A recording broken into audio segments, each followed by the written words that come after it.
Ketika nanti pendaftaran P3K Guru 2023 sudah dibuka, maka secara otomatis kita kembali akan terdeteksi apakah kita termasuk dalam kategori P1, P2, P3 maupun juga pelamar umum. Selanjutnya dari per kategori kita nanti yang akan menentukan kita akan mengikuti seleksi P3K Guru 2023 ini menggunakan mekanisme yang mana. Apakah kita ikut mekanisme penempatan ataukah kita menggunakan CAT seleksi observasi dan juga CAT untuk teman-teman yang pelamar umum. Dan selanjutnya di sini nanti dari formasi yang dibuka pada Pemda kita, per mapelnya akan disesuaikan dengan netralitas ijazah kita. Kemudian untuk urutan penempatan nanti akan diurutkan sesuai dengan skala prioritasnya. Dan pada video ini kita akan berbagi update informasi terbaru, yaitu nanti akan ada 3 sistem perankingan pada seleksi P3K Guru tahun 2023. Ya tentunya ini nanti akan menjadi penentu kelulusan P1, P2 dan juga P4 pada seleksi P3K Guru tahun 2023.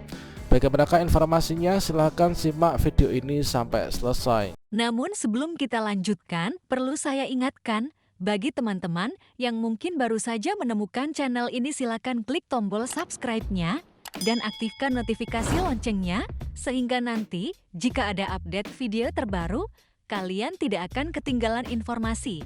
Baiklah sobat-sobatnya, untuk yang pertama itu adalah dari urutan penempatan per kategori, teman. Meskipun di sini tidak diperbolehkan untuk menyebut yang namanya perankingan, namun pada kenyataannya secara teknis di sini dapat juga kita menyebut sebagai perankingan ya. Jadi untuk yang pertama yaitu nanti untuk mekanisme perankingan P3K Guru tahun 2023 nantinya yaitu urutan penempatan per kategori. Seperti yang kita ketahui bahwasannya pada seleksi P3K Guru tahun 2023 termasuk nanti untuk menuntaskan teman-teman yang belum lulus pada seleksi di tahun 2022 kemarin. Nah selanjutnya dari sejumlah pelamar yang melakukan pendaftaran dan juga dari 65.000 dari P1 yang tidak bisa resume. Kemudian dari P2 ya mungkin di sini terjadi selisih ya antara yang lulus dan juga yang di sini melakukan pendaftaran, artinya kita belum lulus, termasuk juga dari teman-teman untuk P3 di sini nanti, serta untuk teman-teman yang P4 maka di sini nanti juga akan berlaku untuk urutan penempatan per kategori pada tahun 2023. Untuk urutan per kategori di tahun 2023 di sini nanti dari tahapan pengisian formasi dilakukan berdasarkan dari urutan kategori pelamarnya. Sepanjang nanti di DPM Pemda kita nanti membuka kebutuhan dan juga formasi ya teman. Kalau misalkan di Pemda kita tidak membuka formasi dan diusulkan di informasi Kemenpan RB, otomatis tidak akan menyelenggarakan seleksi P3K Guru tahun 2023. Jadi misalkan di daerah kita ini membuka formasi sesuai dengan netralitas ijazah kita, maka nanti untuk urutan penempatannya itu didahulukan dari teman-teman yang lulus passing grade. Jadi PG 2021 ini nanti akan diurutkan, yaitu mulai dari urutan THK 2, kemudian guru sekolah negeri, kemudian lulusan PPG dan juga sekolah swasta. Nah selanjutnya kalau misalkan nanti dari penempatan untuk teman-teman yang P1 masih ada formasi yang tersedia, maka akan diurutkan penempatannya itu adalah untuk teman-teman THK 2. Kalau misalkan masih ada sisa, diberikan kepada teman-teman guru honorer sekolah negeri yang masa kerja lebih dari atau sama dengan 3 tahun. Dan jika nanti masih tersedia formasi dari penempatan teman-teman P3, maka nanti akan diurutkan yaitu yang terakhir, yaitu dibuka seleksi untuk pelamar umum yang terdiri dari lulusan PPG, kemudian guru sekolah negeri masa kerja kurang dari 3 tahun, dan juga untuk teman-teman guru sekolah swasta. Jadi untuk yang pertama yaitu urutan penempatan per kategori. Dan selanjutnya untuk yang kedua yaitu perankingan nilai akhir, yaitu dalam kategori yang sama. Nah maksud dari perankingan nilai akhir dalam kategori yang sama itu kira-kira seperti apakah? Dan di sini maksud dari perankingan nilai akhir dalam kategori yang sama itu adalah seperti ini. Nah seperti yang kita ketahui bahwasannya untuk teman-teman yang lulus passing grade di tahun 2021, nah di sini terdiri dari kategori ya. Jadi yang sesama lulus passing grade di tahun 2021 itu terdiri dari 4 kategori pelamar, yang mana lulus passing grade yang berasal dari THK 2, yang berasal dari guru sekolah negeri, yang berasal dari teman-teman lulusan PPG, dan juga berasal dari guru swasta. Nah, di sini kita fokuskan pembahasan kita yaitu pada teman-teman yang lulus passing grade di tahun 2021. Nah, sesama kategori yang sama yaitu sesama guru yang lulus passing grade ini nanti pun juga akan diperlakukan perankingan untuk nanti kita diberikan penempatan. Seperti yang kita lihat yaitu untuk mekanisme penempatan PG 2021 di tahun 2023 nanti ini masih sama ya, mengacu pada peraturan yang lama, yaitu dari teman-teman 62.000 guru yang telah memenuhi nilai ambang batas 2021 ini nanti akan ditempatkan di satuan pendidikan yang sama berdasarkan dari ijazah atau sardik yang dimilikinya ya, mempertimbangkan tentunya kebutuhan dan juga kuota formasi yang tersedia. Nah, selanjutnya nanti kalau misalkan di tempat tugas kita ada formasi, maka nanti akan ditempatkan di sekolah kita sendiri. Kalau misalkan di sana nggak ada kebutuhan, maka nanti akan ditempatkan pada satuan yang membutuhkan.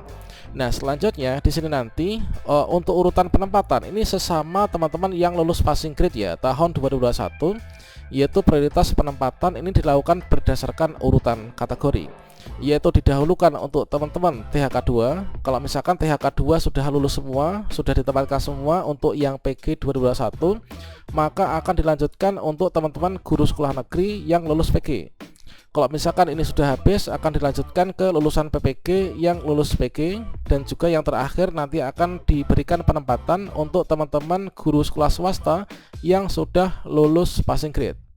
Dan selanjutnya di sini nanti dari pada masing-masing kategori ini pun yaitu sesama THK 2, sesama guru sekolah negeri, sesama lulusan PPG, dan sesama guru sekolah swasta dari sesama yang lulus passing grade nanti juga akan diurutkan ya, di ranking berdasarkan dari nilai yang didapatkan pada seleksi tahun 2021 kemarin. Yaitu nanti kalau misalkan nilai akhir sama akan diambil dari nilai yang teknis paling tinggi dulu. Kalau misalkan sampai diurutkan perankingan di bagian teknis masih sama, nanti akan dilanjutkan yaitu di manajerial sosiokultural yang lebih tinggi. Kemudian kalau misalkan masih sama yaitu wawancara paling tinggi, kalau misalkan masih sama juga yaitu diurutkan di ranking dari usia yang paling banyak teman-teman. Dan untuk peserta penempatan di sini adalah dari teman-teman yang lulus PG, itu adalah kira-kira seperti ini. Dari teman-teman P1 berdasarkan dari kategori pelamar nanti akan diurutkan yaitu zigzag seperti ini ya. THK 2 ini adalah urutan untuk perolehan nilai. Kemudian berikutnya kalau sudah selesai untuk teman-teman guru sekolah negeri, kalau sudah selesai nanti ke lulusan PPG, yang kalau misalkan sudah selesai nanti ke teman-teman guru honor sekolah swasta. Kalau misalkan masih ada sisa formasi, barulah nanti akan diturunkan yaitu ke pelamar prioritas berikutnya. Ini jika pada seleksi ini masih tersedia formasi, dibuka untuk seleksi mekanisme berikutnya. Dan selanjutnya untuk yang ketiga atau perankingan yang terakhir yaitu perankingan untuk teman-teman P2, P3 dan juga pelamar umum, yaitu nanti yang akan berhak untuk maju ke sesi wawancara. Nah, seperti yang kita ketahui bahwasanya pada seleksi P3K Guru tahun 2023 di sini nanti untuk teman-teman yang menggunakan mekanisme seleksi dengan CAT atau Computer Assist Test, ini nanti adalah teman-teman semuanya ya, yaitu dari P2, kemudian P3, kemudian juga dari pelamar umum. Nanti semua menggunakan seleksi CAT, namun perbedaannya untuk seleksi CAT yang nantinya akan dilaksanakan yaitu oleh Panselnas inilah untuk teman-teman THK 2 dan juga guru sekolah negeri masa kerja lebih dari 3 tahun atau P2 P3. Nanti materi yang diujikan ini adalah merujuk pada standar kompetensi guru serta kinerja guru ya. Untuk contoh soal dan pembahasannya ini sudah kita bahas pada video sebelumnya. Kemudian untuk teman-teman yang lulusan PPG atau teman pelamar umum yaitu dari guru sekolah negeri masa kerja kurang dari 3 tahun, kemudian juga dari teman-teman guru sekolah swasta, maka nanti mengerjakan soal seleksi kompetensi dari kompetensi teknis, kemudian manajerial, sosiokultural. Nah, berikutnya di sini nanti akan di-ranking teman-teman, di-ranking yaitu hanya akan diambil ya. Di sini nanti setelah teman-teman semua mengerjakan seleksi dengan CAT akan di-ranking perolehan nilai paling tinggi. Nah, di sini nanti dari kelulusan seleksi kompetensi akan ditentukan untuk nanti siapa saja yang berhak maju ke dalam tahap seleksi wawancara. yang nanti akan dilaksanakan oleh pejabat pembina kepegawaian, dan di sini di ranking hanya akan diambil 3 kali jumlah kebutuhan jabatan dalam satu instansi berdasarkan nilai ranking yang tertinggi. Jadi misalkan dalam satu jabatan, misalkan formasi guru PAI SMP misalkan, nah sesama pendaftar semuanya, kalau misalkan di sana sisa formasinya itu hanya ada 6, berarti nanti yang maju ke sesi wawancara ini adalah 6 dikalikan dengan 3 ya. Artinya hanya ada 18 yang nanti akan bisa maju. Meskipun di sini peserta seluruhnya lulus passing grade ini ada 200 misalkan.